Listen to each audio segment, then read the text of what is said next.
Dr. Vito, totoo po ba na ang mga bata, matatanda o pasyente na mahilig kumain ng sili at maanghang na pagkain ay pinagmumulan daw po ito ng pagkakaroon ng almoranas?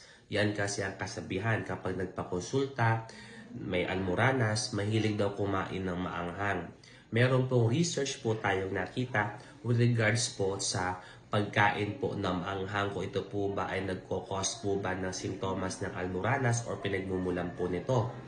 Ang sabi po sa conclusion, there is no scientific evidence that spicy meal base o red hot chili po ay nagkokos po ng almoranas na mga simptomas or pwedeng pagmulan po nito.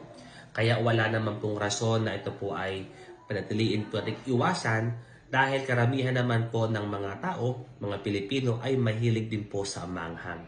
Ito po si Dr. Vito ang nagbibigay sa inyo ng libreng payong medikal